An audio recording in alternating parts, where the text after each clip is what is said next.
and this project is Faces of Art.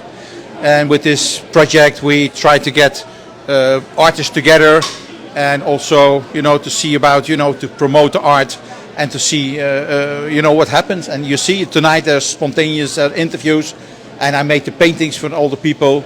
So that makes it a really nice project together. Yeah, we have 8 people, 8 artists today, and I also made 8 paintings already then. Yeah, I thought about, I like to promote art on Aruba because we need to lift stuff up. So I try to, to get artists to a different level, but also try to get people, the audience, connected with artists. So maybe people will get encouraged to make art. This is the first time, and I hope to get money to do the second and the third and the fourth Faces of Art.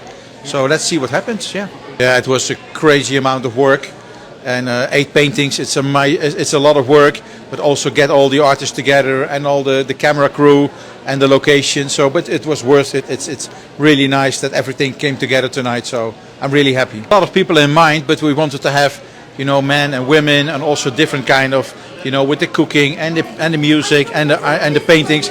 We want to have different kind of artists together to get a nice mix, because everything is art. Total amount was 2 months of work every day.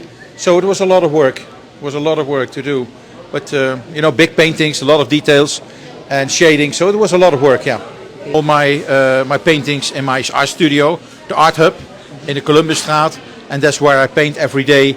And like I said, the last 2 months I was every day busy to get this done, because it's a crazy amount of work. But I love it. Yeah. We had a really nice crowd. There was a lot of people in the auditorium here in Casa Cultura, and the reactions are really amazing. So people love the project. So let's see if we can do another one this year, and then let's see what happens. Yeah.